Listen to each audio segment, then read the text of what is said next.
On this episode of Infowars News Blitz, Trump's border wall work begins in Texas. Fords made in Mexico are smuggling drugs, and a radio caller condemns MSN's Russian hysteria. That and a lot more, so stay tuned.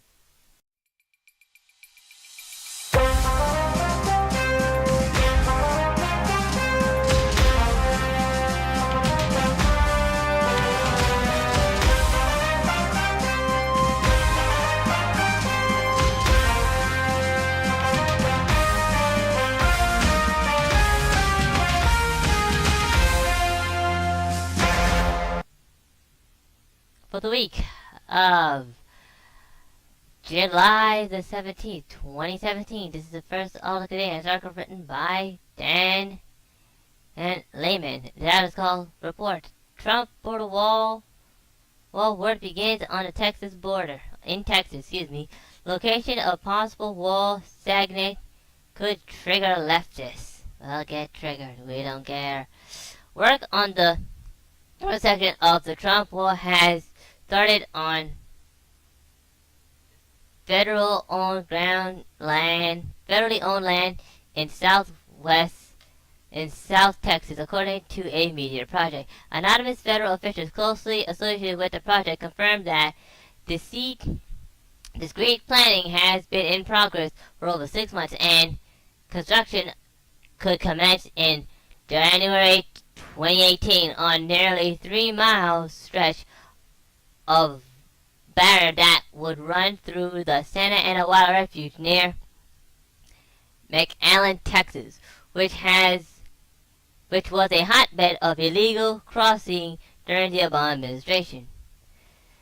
The structure would consist of a concrete base which would serve as a levee and would drop with a fence made of steel bollards, similar to a levee wall built almost a decade ago near Hidalgo,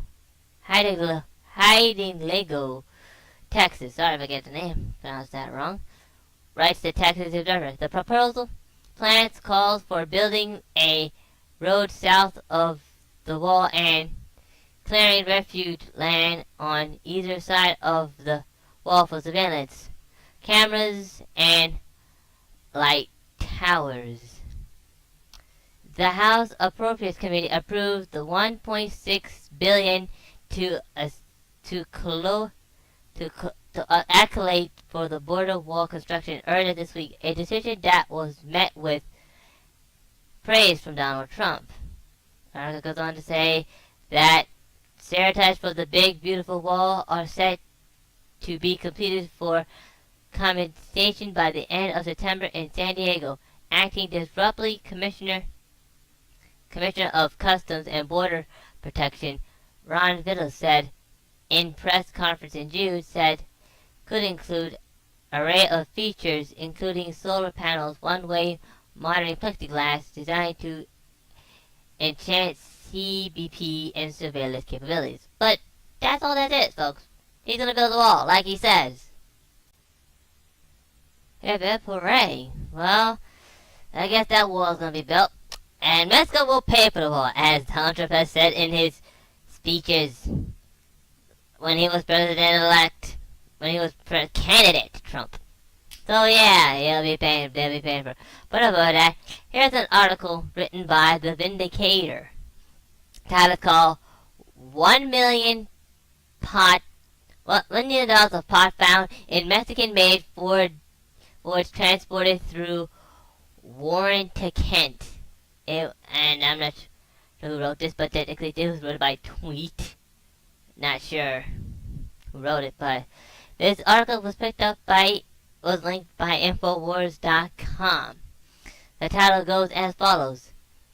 The head of the Youngstown Federal Drug Enforcement Administration says a recent marijuana smuggling operation which ties to Warren is the first of its kind he has seen in this area. In fact, Bob Blasio, who runs the local DEA office, the only time he has heard of this method being employed was in April, when a similar discovery was made in Minnesota.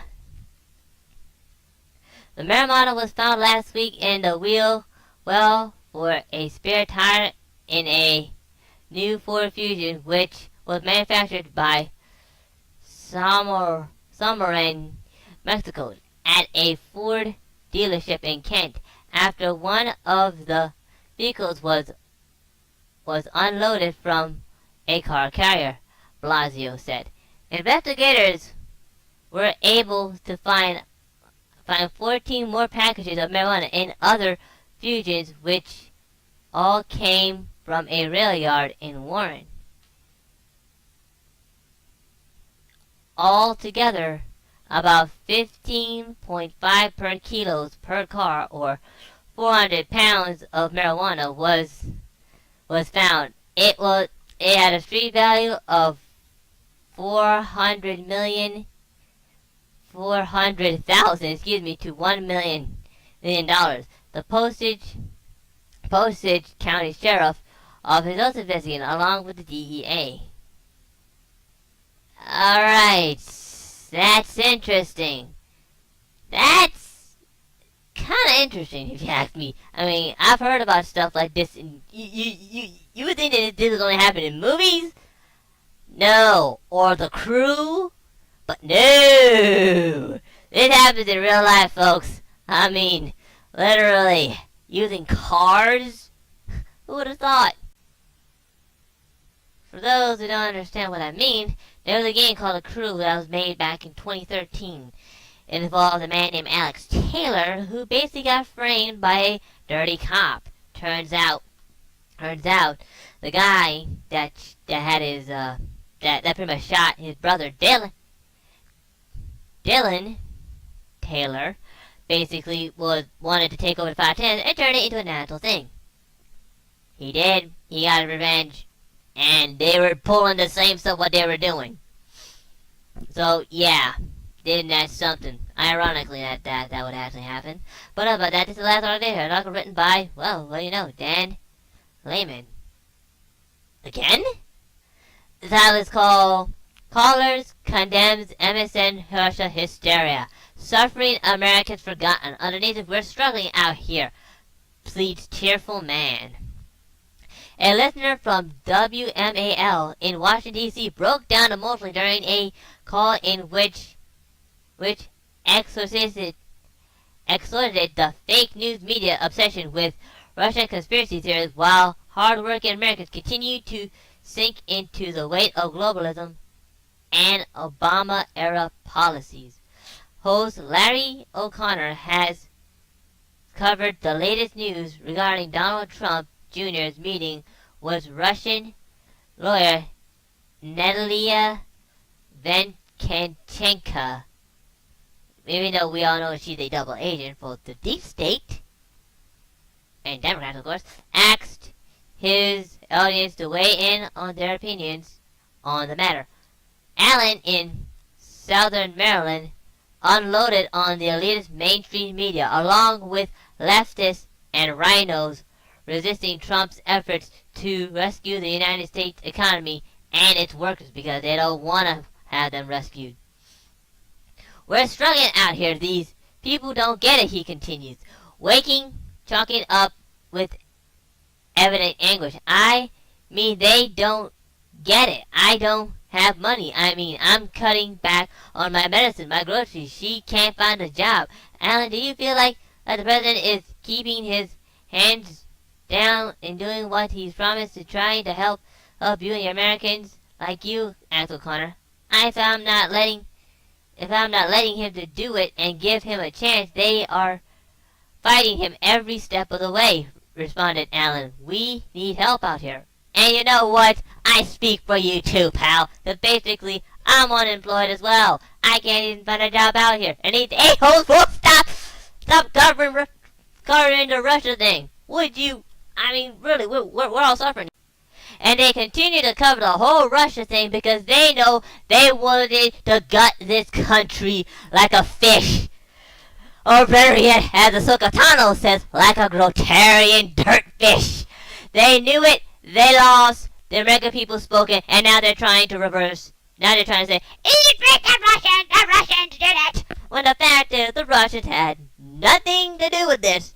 They just lost. They got their butts kicked. Get over it. It's over. You can't change the rules. And for those who are still wondering, he still needs to take off the he needs to defederalize the elections so they won't be able to steal it this coming elections, which are going to be for the Senate and House of Representatives in 2018, who will also be needed to be voted out. But enough about that, folks. I will end this video. Like always, please go to the links below. Go to Infowars.com or PrisonPlanet.com. They can find hundreds of articles just like this one I have read for you today. This is the Infowars News Blitz. I'm Info Gundam, live from Being Ridge number 3. Please like, subscribe, and donate. Bye-bye.